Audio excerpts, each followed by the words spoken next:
आज हम बात करने जा रहे हैं बहुत ही इम्पॉर्टेंट टॉपिक के बारे में जो है टैरो रीडिंग से रिलेटेड। तो जो लोग हमारी टैरो रीडिंग की वीडियोस देख रहे हैं और उससे टैरो रीडिंग करना सीख रहे हैं उनके लिए ये वीडियो बहुत ज़्यादा इम्पॉर्टेंट है।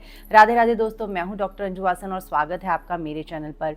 हमने 3 लेसन्स जो है वो ऑलरेडी अपलोड कर दिए हुए हैं यूट्यूब पर, आप मेरे चैनल पर जाकर वो देख सकते हैं। आज हम बात करने वाले हैं बहुत ही इम्पॉर्टेंट टॉपिक के बारे में, टैरो रीडिंग को लेकर जो बातें हमने ध्यान में रखनी हैं और जो रूल्स हमने ध्यान में रखने हैं और जो मिथ्स हैं उसको लेकर आज ये वीडियो है। सबसे पहले मैं आपसे ये कहूँगी कि जिन्होंने भी मेरा चैनल सब्सक्राइब नहीं किया जल्दी से मेरा चैनल सब्सक्राइब कर लीजिए, क्योंकि हम लेके आए हैं टैरो रीडिंग की क्लासेस और वो भी बिल्कुल free of cost. And I am very sorry, जो लोग इस श्रृंखला से जुड़े हुए हैं, इस सीरीज़ से जुड़े हुए हैं, मैं बहुत टाइम से नहीं अपलोड कर पाई हूँ, पर बहुत ही जल्दी आपका एक और लेसन अपलोड हो जाएगा। तो चलिए बात करते हैं टैरो रीडिंग का सबसे पहला मिथ। सबसे पहले तो इसके बारे में जानिए। एक बहुत ही बड़ा मिथ है कि हम टैरो खरीद नहीं सकते, हम टैरो कार्ड खुद खरीद नहीं सकते। ये बिल्कुल मिथ है, ये बिल्कुल पता नहीं कहाँ से आई है बात। ऐसा कुछ नहीं है, आप टैरो कार्ड्स खुद खरीद सकते हैं। आप मुझे एक बात बताइए, अगर किसी के पास कोई ऐसा इंसान है ही नहीं जो उसे टैरो कार्ड गिफ्ट देगा, तो क्या वो सारी ज़िंदगी टैरो कार्ड रीडर नहीं बन सकता? तो ऐसा नहीं है, आप अपना कार्ड खरीद सकते हैं। मैं खुद बहुत सारे कार्ड्स खरीदती हूँ और पहला डेक जो है वो गिफ्टेड ही होना चाहिए, ऐसा कुछ भी नहीं होता है। आप अपना टैरो कार्ड डेक ले सकते हैं, उसको लीजिए और अपनी टैरो रीडिंग की जो लेसन्स हैं वो लेना स्टार्ट कीजिए। दूसरा मिथ, इसके बारे में बहुत ज़्यादा ये बोला जाता है कि टैरो रीडिंग के लिए सिर्फ ब्लू कलर का ही नीचे क्लॉथ जो है वो बिछाना चाहिए। ऐसा नहीं है, आपको जो भी कलर सूदिंग लगता है, ब्लैक को छोड़कर आप कोई भी कलर जो है वो यूज़ कर सकते हैं। अब कुछ रूल्स जो इसके बारे में बहुत इम्पॉर्टेंट है, जो आपको फॉलो करने ही चाहिए अगर आप टैरो रीडर बनना चाहते हैं। सबसे पहला रूल है कि हमेशा अपने टैरो कार्ड, जब भी आपके टैरो कार्ड आते हैं, उन्हें क्लीन ज़रूर कीजिएगा, क्योंकि वो बहुत हाथों से निकल के आते हैं। जिन्होंने उसे प्रिंट किया, जिन्होंने उसे पैक किया, जो आपके घर डिलीवरी देने आए, तो बहुत हाथों से आते हैं, तो उनको क्लीन्स करना बहुत ज़रूरी होता है। जैसे ही आपके घर में टैरो कार्ड्स आते हैं, आप उन्हें सेज से क्लीन्स कर सकते हैं, आप उन्हें धूप के स्मोक से क्लीन्स कर सकते हैं। उसके ऊपर आप गायत्री, उसको हाथ में लेकर, अपने टैरो कार्ड्स को लेकर आप उस पर गायत्री मंत्र का उच्चारण कर सकते हैं।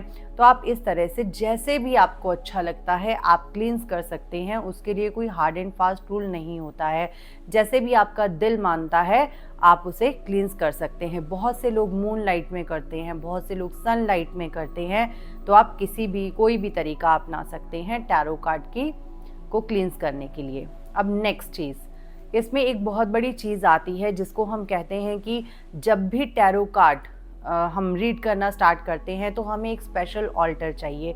ये बिल्कुल सही है, आपको टैरो कार्ड को एक स्थान देना बहुत ज़रूरी है। सबसे पहले तो टैरो कार्ड के लिए आप एक सुंदर सा पाउच ले सकते हैं, उसमें अपने टैरो कार्ड्स रख सकते हैं। उसके बाद आप घर पे कोई भी टेबल अच्छा सा लगा लीजिए, उसके पास अपने टैरो डेक्स रखिए। कुछ क्रिस्टल्स आप रख सकते हैं, इनमें से कुछ क्रिस्टल है, ब्लैक टर्मलिन रख सकते हैं आप, एमेथिस्ट रख सकते हैं, क्लियर क्वार्ट्ज रख सकते हैं, सेलेनाइट रख सकते हैं। ये 4 क्रिस्टल जो है आप अपने इनिशियल स्टेजेस पे, जब आप टैरो रीडिंग स्टार्ट करते हैं तब आप रख सकते हैं।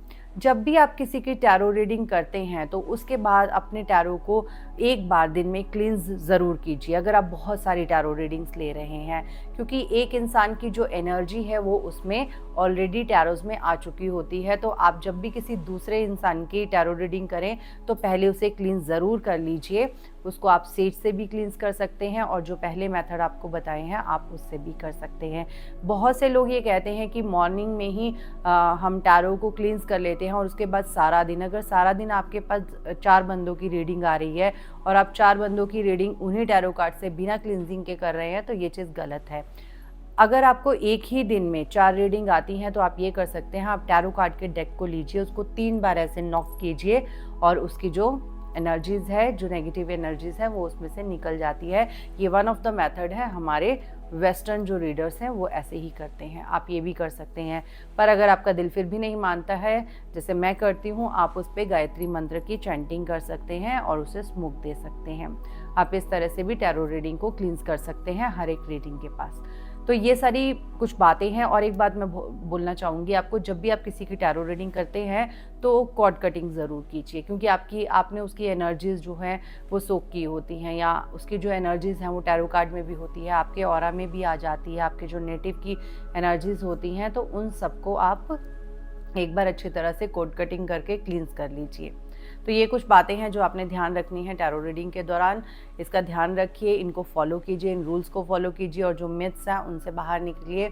बहुत ही जल्दी हम अपना 4th सेशन जो है वो अपलोड करने वाले हैं।